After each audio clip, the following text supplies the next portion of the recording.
नमस्कार।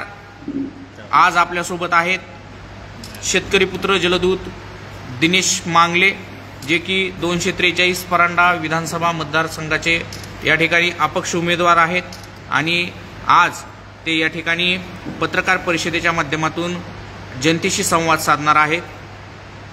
आपल्यासोबत या ठिकाणी यानंतर जलदूत पुत्र मी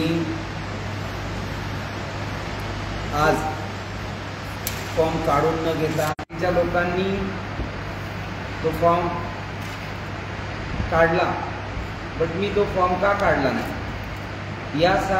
हे उत्तर देण्यासाठी मी आज आपल्यासमोर आलेलो आहे। याचं उत्तर एकमेव असंच आहे की मागील 25-30 वर्षापासून आपल्या मतदारसंघाला एक चांगलं उमदं नेतृत्व, काम करणारं नेतृत्व आपल्या मतदारसंघामध्ये भेटलेलं नव्हतं। मागील 5 वर्षापूर्वी तानाजी सावंत साहेब आले त्यावेळी सगळ्या लोकांना एक आशा होत्या की काहीतरी काम होईल। प्रत्येक मुलाला आज आपल्या मतदारसंघाची अवस्था यूपी बिहार सारखी झालेली आहे की आपण म्हणतो की मुंबईमध्ये खूप यूपी बिहारी पडलेले आहेत, त्यांना त्यांच्या गावाकडे कामधंदे नाही आहेत म्हणून ते तिथे येऊन राहतात। पण आज आपल्या मतदारसंघातले सगळे लोक पुण्यामध्ये येऊन पडलेले। पुण्यामध्ये आम्हाला यूपी बिहार सारखं वागवलं जातं का? कारण की दुष्काळी उस्मानाबादकर यांना यांना पाणीसुद्धा नाही आहे, त्यांचे खायचे वांदे असतात। खूप हीनवाणी उस्मानाबाद म्हणून अक्षरशः हीनवाणी पाहिलं जातं। आता अशी अवस्था का आली आपल्या मतदारसंघातल्या लोकांवरती? अशी अवस्था का आली? मी सुद्धा एक शेतकरी घरामध्ये जन्म घेतला, इथं शिक्षण झालं, शिक्षण झाल्याच्या नंतर पुण्याला गेलो कारण की आज इथं कमाई नव्हती, पाणी नाही आहे म्हणून। एक आईवडिलांनी शेती विकून मला शिकवलं, शिकून मी काहीतरी करू शकलो पुण्यामध्ये जाऊन। पण ही वेळ का आली? जर इथंच उद्योगधंदे असते, व्यवसाय असता, माझ्या आईवडिलांकडे जर व्यवस्थित शेतीला पाणी असतं, उत्पन्न चांगलं असतं, तर मला पुण्याला जाऊन जगायची गरज का लागली असती? आज प्रत्येक गावातल्या प्रत्येक घरातल्या शेतकऱ्याने विचार केला पाहिजे की तुमच्या मुलाला पुण्याला जायची गरज का लागली? आज प्रत्येकाच्या घरातला एक माणूस बाहेर आहे, त्याच्यापासून दुरावला गेलेला आहे।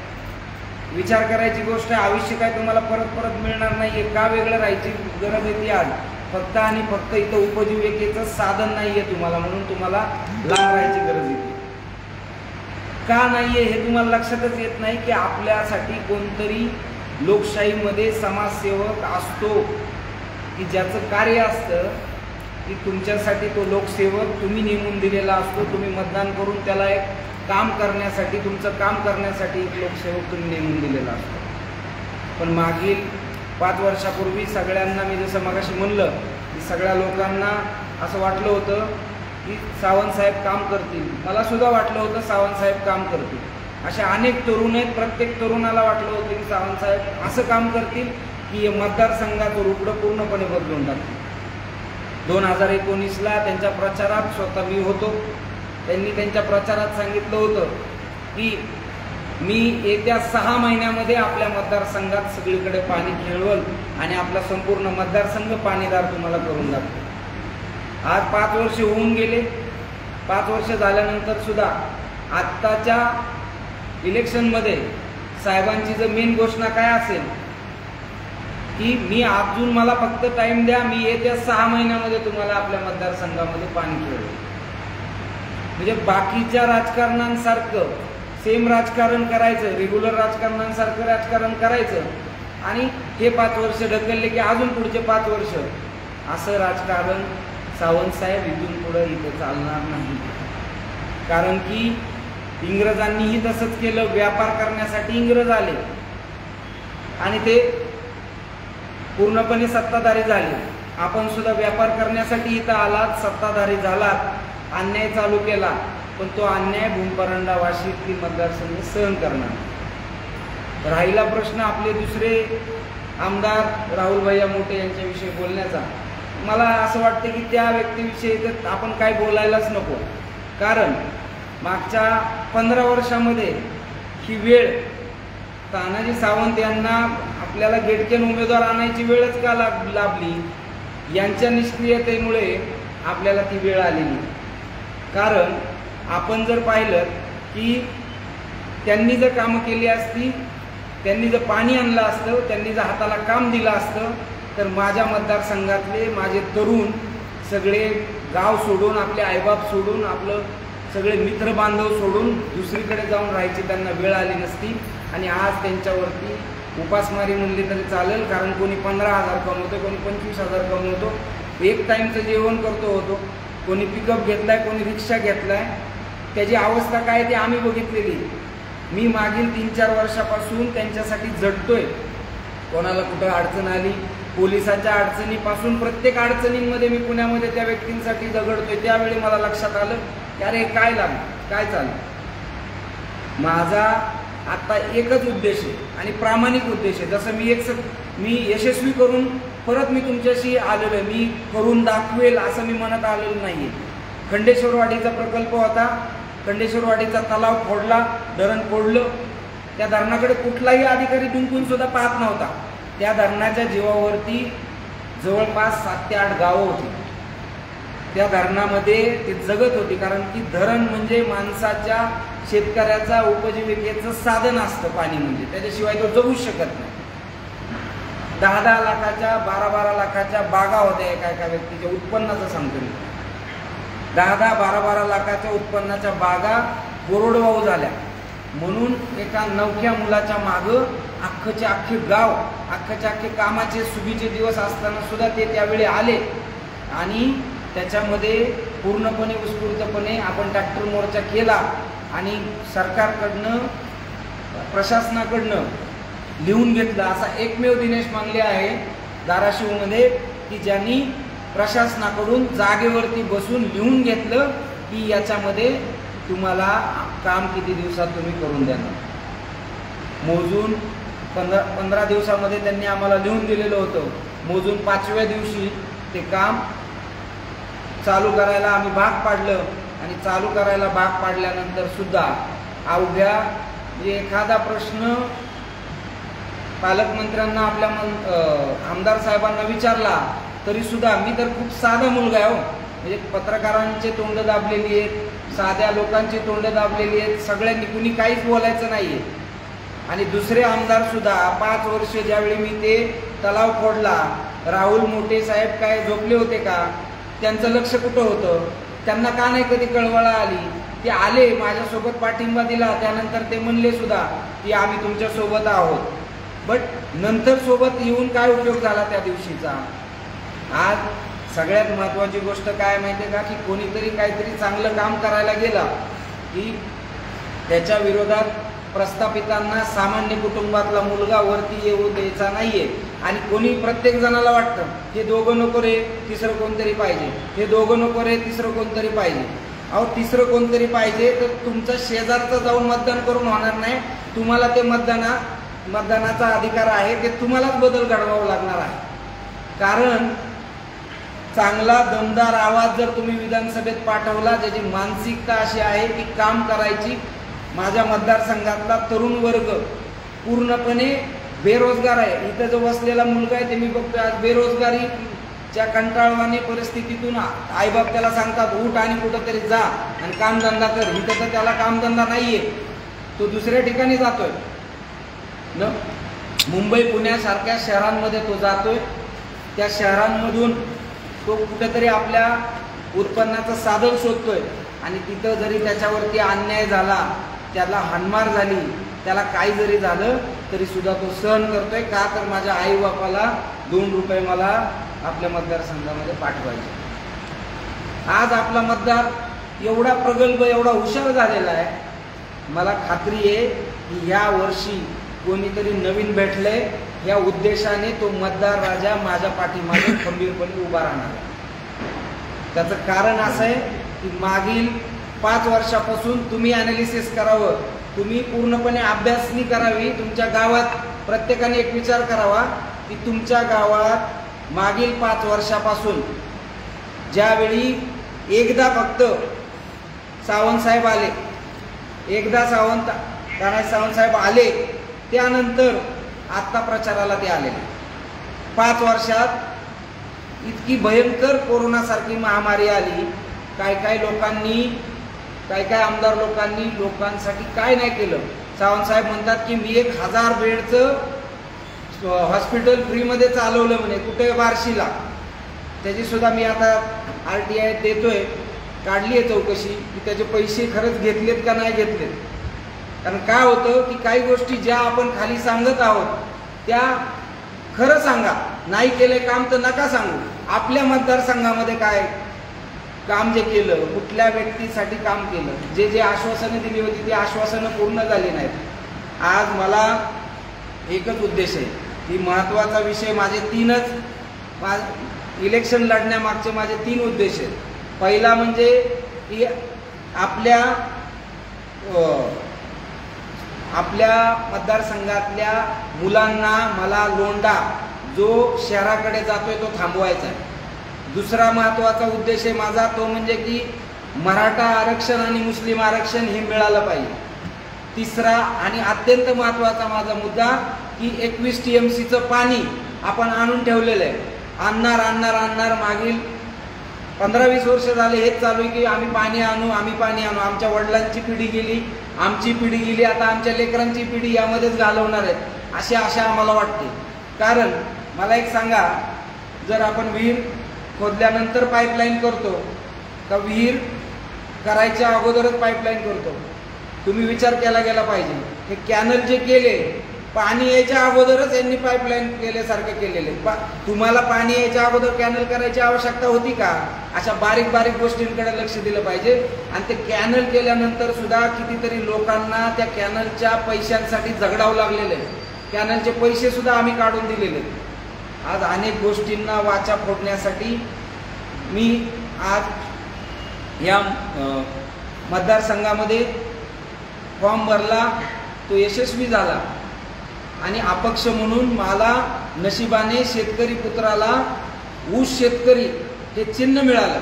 कारण की एक ऊसाला जर अत्यंत सगळ्यात जवळची गोष्ट काही लागत असेल तर ते म्हणजे पाणी. आणि म्हणून ह्या ऊस शेतकरी विरोधात ऊस कारखानदार असा लढा यावेळी होणार आहे. आणि पूर्णपणे मला आत्मविश्वास आहे की यावेळी म्हणजे बदल अटळ होणार आहे. कारण की प्रत्येक माणसाला वाटते की यामध्ये पूर्णपणे बदल झाला पाहिजे. आम्हाला दोघंही नको आहेत, आम्हाला कोणीच नको आहे. आम्हाला 100% आता हवं आहे तर एक तरुण वर्ग हवा आहे, तरुण पोरगा हवा आहे, आमच्या तुमच्यातला उठणारा बसणारा माणूस हवा आहे. तुमच्यासाठी एक सालगडी म्हणून मी काम करायला तयार आहे. तुम्ही फक्त माझ्यासोबत राहा आणि राहाल अशी मी अपेक्षा करतो. धन्यवाद.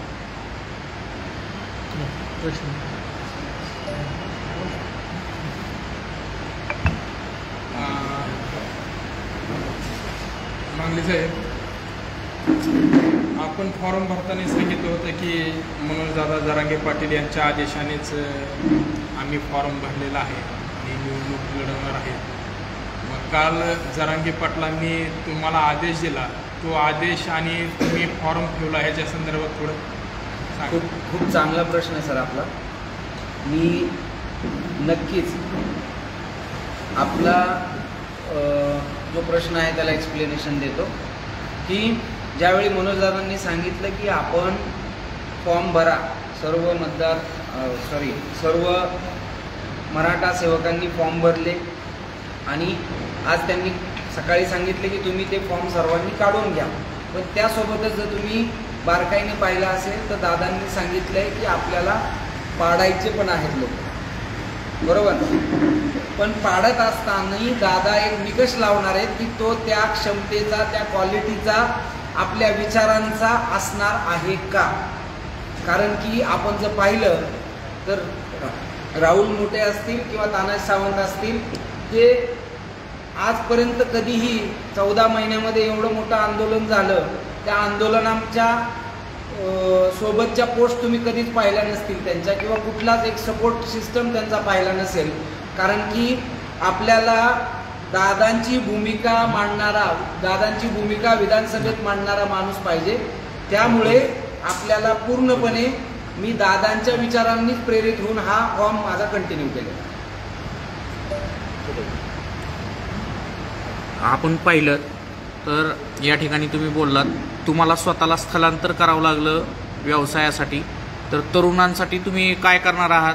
कारण की लोंढेच्या लोंढे तुम्ही म्हणालात UP बिहारची कंडिशन आपल्या भूमपरांडाची झालेली आहे.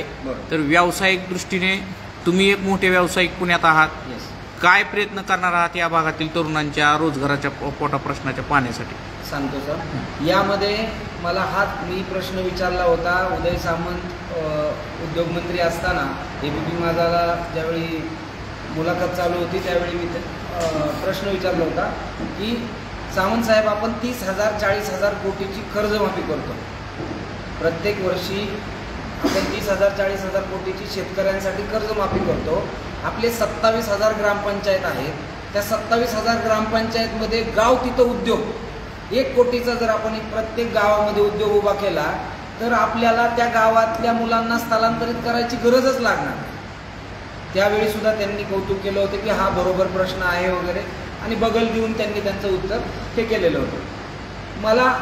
मी जे ते विचार मांडला होता त्या विचारांनी प्रेरित होऊन त्या गोष्टी करायच्या आहेत. मी येणाऱ्या 5 वर्षामध्ये जे काही आपली गावं आहेत त्या प्रत्येक गावामध्ये गाव तिथं उद्योग ही योजना राबवतोय. मग त्याच्यामध्ये तुम्ही एखादं गाव असेल की आज आपल्याला कारखान्यापर्यंत ऊस न्यायची वेळ काय येते, काही दिवसांनी साखर उत्पादनच बंद होईल.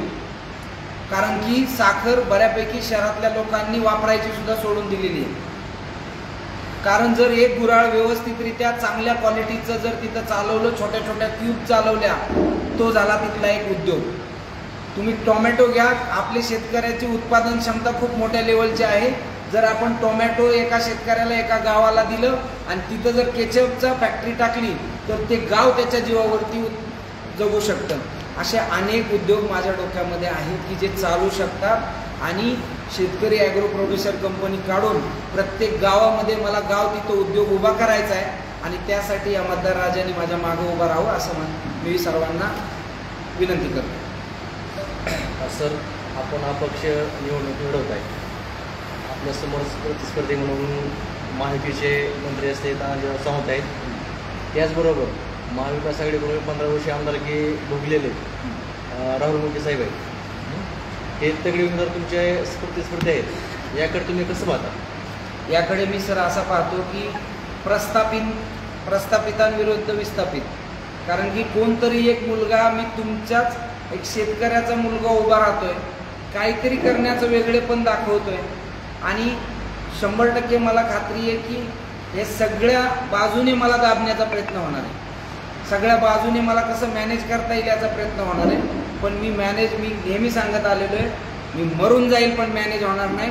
मला जे शेतकऱ्यांसाठी करायचं आहे ते मी करूनच राहणार आहे. कारण की जोपर्यंत इथला मुलगा तिथं जात नाही ना, त्या पुण्यात असलेल्या, मुंबईत असलेल्या आणि मतदारसंघ सोडून गेलेल्या प्रत्येक बांधवाला मला अंतःकरणापासून विचारायचं आहे, कधी ना कधी तुमच्या आयुष्यामध्ये जे झालेला अन्याय आहे ना, तुम्ही आठवून बघा की तुमच्यावरती काय झालं आहे आणि त्यावेळी तुम्हाला कुणाची आठवण आली. कारण की जर आपण गावात असतो ना तर आपण खुद्दारीने राहत असतो, आपण कुणाच्या बापाला घाबरत नाही. त्याच्यामुळं मी तुमचा एक शेतकरी पुत्र, एक जलदूत मला, कारण की हे जे सगळे नावं दिलेली आहेत जलदूत वगैरे हे तुम्हीच दिलेली आहेत.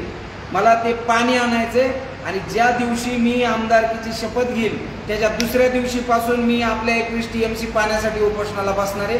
एवढंच सर, आपल्या भागात बऱ्याच मोठ्या प्रमाणात दुग्ध व्यवसाय चालतो. यासाठी तुमची पुढची काही रणनीती आहे का? Yes sir, good question. मला पुढील रणनीती अशी आहे माझी की काय होतं की अनुदान काही लोकांना माहिती नाही, काही लोकांना मिळालंच नाही. शिवाय आज अशी अवस्था आहे की जे मिळायला पाहिजे, जे मोठमोठ्या डेऱ्यावाल्यांनी याच्यामध्ये मेन दुधाला जो रेट मिळायला पाहिजे तो रेट मिळतच नाही. शेतकऱ्यांपर्यंत जो रेट गेला पाहिजे तो मधल्या जे कोणी एजंट्स असतील त्यांच्यापर्यंतच मिळतोय. माझी एकच भावना आहे की याच्यामध्ये शेतकऱ्यांपर्यंत जाणारा रेट हा शेतकऱ्यांचा पूर्णपणे जावा, त्याच्यात कुठेही काटछट होऊ नये, कारण की माझा शेतकरी हा प्रत्येकजण शिकलेला नाही आहे. त्याच्यामध्ये बऱ्याच गोष्टी अशा सांगितल्या जातात की याच्यात कटछट त्याच्यात कटछट, हे न करता माझ्या दुधाला भाव चांगला मिळाला पाहिजे, शेतकऱ्याच्या दुधाला चांगला भाव मिळाला पाहिजे, हेच माझी भूमिका असणार. सोयाबीनला भाव नाही, सोयाबीनचा आधारभूत खरेदी केंद्र असून बारदाना नाही म्हणून सुरू नाही. का होतंय सर या गोष्टी? सोयाबीनला भाव नाही, सोयाबीनचं यात गोण्याचं केंद्र आपल्याला मिळत नाही, बारदाना केंद्र मिळत नाही. कशामुळे होतंय? कारण की आवाज कोणी उठवत नाही ना, आवाजच उठवायला कोणी नाही. कारण कोणतरी बाहेरचं नेतृत्व आपल्याकडे येणार, ते आपल्यामध्ये जनजागृती करणार, पण आपला शेतकरी शांत का बसतोय? कारण की नेतृत्वाचा अभाव आहे. कारण की आवाज उठवला तरच क्रांती वाढणार आहे. प्रत्येक गावातून, प्रत्येक कोपऱ्यातून आवाज उठला गेला पाहिजे की ह्या गोष्टीचा, कारण अन्यायाविरुद्ध आवाज उठवल्याशिवाय इंग्रज सुद्धा पळून गेले नव्हते. तसं आता जर आपल्याला चालू उमेदवारांना पळून लावायचं असेल तर झालेल्या अन्यायाला वाचा फोडायला शिका. कारण की किती दिवस फक्त पैशांसाठी मागं पुढं करणार आहेत आपण? कधीतरी विकास, जर आपण विकास विकास म्हणता तर ॲक्च्युअलमध्ये खराखुरा तुम्हाला विकास दिसतोय का? त्या विकासाची भूमिका कधी तुम्ही स्पष्ट केली आहे का? का फक्त मला हे कॉन्ट्रॅक्ट मिळालंय, पण खालच्या लोकांचं काय? खालच्या लोकांनी कधी विचार केलाय का की माझी आर्थिक प्रगल्भता, मी आर्थिकदृष्ट्या किती कमवले हो?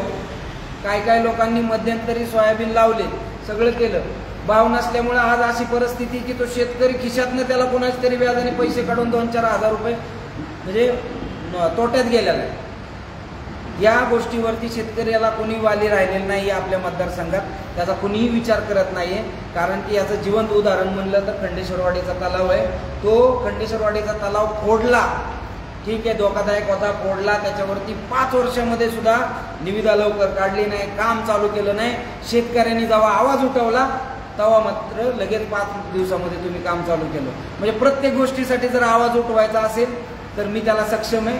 मी प्रत्येक गोष्टीसाठी तुमचा आवाज उठवणार आहे. तुमच्यासारखे तरुण ज्यावेळी आवाज उठवतात, आवाज दाबण्याचा देखील प्रयत्न होतो. आम्ही त्यावेळेस तिथले व्हिडिओ पाहिले होते.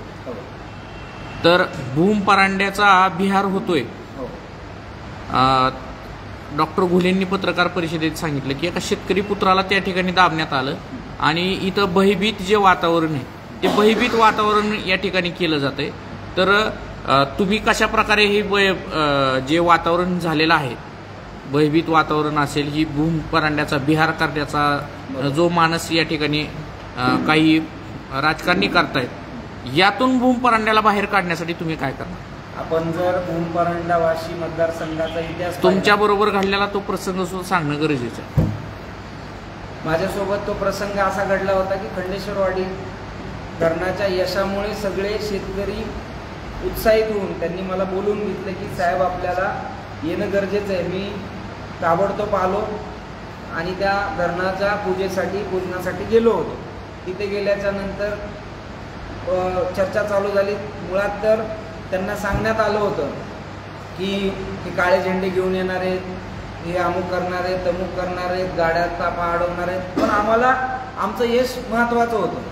आम्हाला जर खंडेश्वरवाडीचं धरण चालू होणार होतं तर त्याच्यामध्ये आम्हाला कुठलीही गोष्ट, उलट आम्ही आनंदाने तिथं नारळ फोडायला जाणार होतो. पण अगोदरच तिथं पूर्णपणे अशी यंत्रणा झाली होती की यांना आल्यानंतर हुसकून लावायचं. म्हणजे तुम्ही म्हणले तसं की आज खरंच भूम परांडा वाशीचा बिहारच झालेला आहे का? आणि अनेक वेळा म्हणलं जातं, आता ते माझ्या आयुष्यामध्ये मी पुण्यामध्ये ती कधीही कमरेला बंदूक लावून फिरलो नाही, पण मला भूम परांडा वाशीमध्ये कमरेला बंदूक लावून फिरायची वेळ का आली? तुमच्यामुळेच आली ना.